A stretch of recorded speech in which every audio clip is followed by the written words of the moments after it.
The Legend of Spyro is an interesting look at the Spyro franchise. It's a game that sits in an interesting place. For some people, it's a game that strayed way too far from the norm of a regular Spyro game. Some people felt just very neutral and lukewarm about it. But for others, it's not only their preferred version of Spyro, but it's one of their most favorite franchises of all time. Suffice to say, the Legend of Spyro fanbase is a niche, however fervent group of fans. But there was an idea that I wanted to explore, a potential small comeback that is possible for the franchise. No, not a Spyro Reignited level comeback. I want to, make that clear. Please temper your expectations, but perhaps a little comeback nonetheless. Let's talk about it.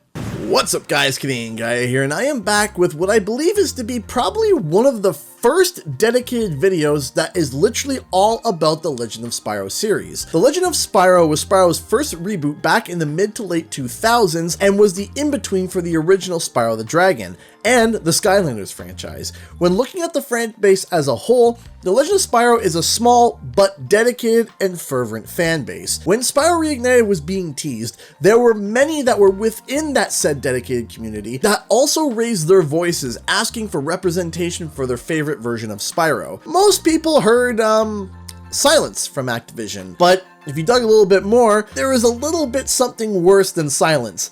And that was basically outright denial of ever getting that version of Spyro to return. In around 2018 when Spyro was announced, one of the heads of First Four Figures, the company that arguably started the ball rolling on the rumors of a Spyro return with its classic Spyro resin figure, proposed an idea to pitch a Legend of Spyro statue to be created, having both Cinder and Spyro featured. Sadly, when brought forth to Activision, it was denied. The reason being was that, quote, Activision did not want to confuse the marketplace and wanted First Four Figures to simply focus on the new remastered Spyro. So Activision really had no interest in marketing The Legend of Spyro at all. And logistically, and being as objective as possible, we never got sales numbers for the Legend of Spyro series, but the critics' scores for the games were lukewarm overall, ranging from an average of a 5 to a 6 out of 10. When you compare the scores of the original Spyro trilogy and even to Skylanders to the Legend of Spyro trilogy, through an objective and business-driven mindset, you can kind of understand why they don't want to market it. Right now, the chances of Activision bringing the Legend of Spyro back in any way, shape, or form sits at a nice cozy -2%, if that's even possible, meaning it's not happening at all, ever. So you might be thinking, if Activision is saying that they're not gonna do anything for these games, why are you even making this video? Why am I wasting my breath? Well, simply put, Activision is no longer the one who's calling the shots, because Xbox is in the process of working out the final details of acquiring Activision Blizzard. Now, if you don't know, over the past year, Activision Blizzard and Xbox have been having a face-off between PlayStation and the FTC to pass the sale of Microsoft buying out Activision Blizzard. It's been a year of Xbox constantly trying to reassure people that Call of Duty will stay multi-console and that they don't want to make Activision's games exclusive to their consoles, while PlayStation has just been screaming and having a crying fit and temper tantrum, throwing every excuse possible, including stating that apparently the sales of Call of Duty funds a large portion of PlayStation's first-party exclusives.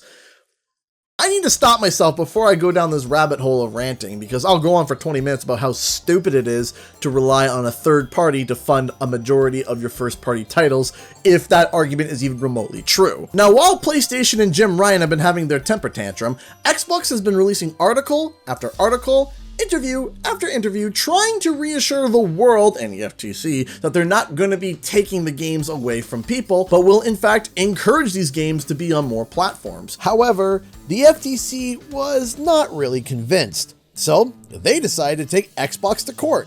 The short and sweet story of how that went was basically, the judge laughed them out of court. Then they denied the FTC of their injunction and the follow-up appeal. So As of right now, it seems the FTC has backed down from the courts, and currently Activision Blizzard is working out final details with the CMA. But during one of those many interviews, Phil Spencer, the CEO of Xbox, said the following. I also want to be able to give those creative teams as much freedom as I can to go do some just amazing things for the creator community at large. And I think we've seen this. If you look in reactions to the deal, it's not like you've seen the industry come out against, like third-party creators come out against the acquisition, because we're trying to create a larger marketplace for people who are building games across more screens. Yeah. Different business models help players, and it helps creators as well. And that's our job. And in the end, this has to benefit players and creators, or it hasn't been successful for Xbox. I'll just replay the really important bit of what he said just one more time to make sure that you are understanding what he's saying. I also want to be able to give those creative teams as much freedom as I can. Additionally, Phil Spencer said the following in an interview in regards to the developers that they are acquiring through this deal and how their choices will be listened to. Quote, "We're hoping that we'll be able to work with them when the deal closes to make sure we have resources to work on franchises that I love from my childhood and that the teams really want to get," Spencer said.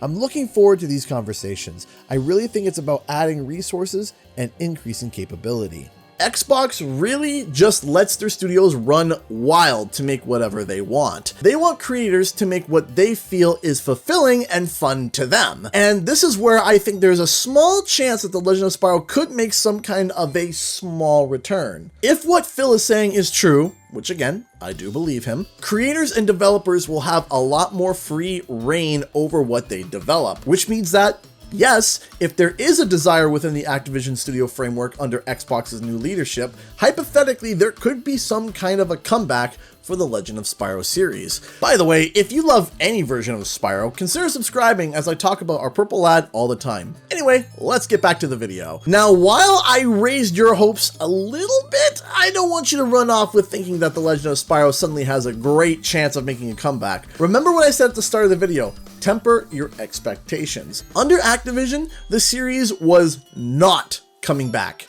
Period. Case closed. But Xbox?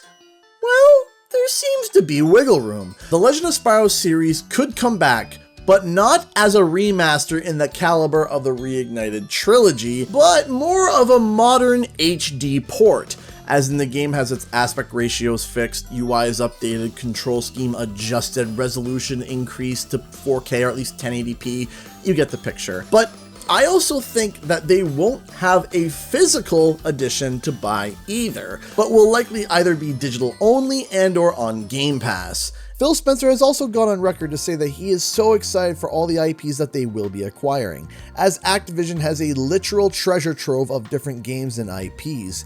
It's possible that an entire library will be added to Game Pass. Essentially, picture Xbox creating digital-only ports that are akin to Banjo-Kazooie's port on Xbox, but for older Activision titles, sort of like a classic Activision digital arcade, and included in that arcade would be up-res ports for the Legend of Spyro trilogy.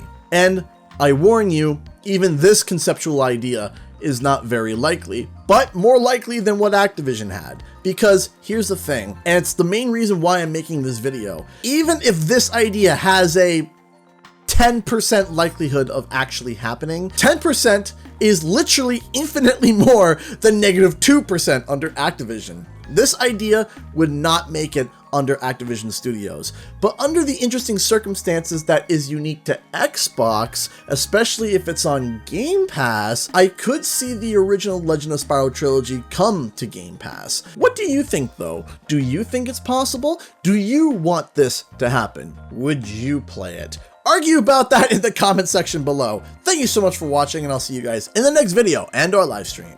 Bye bye!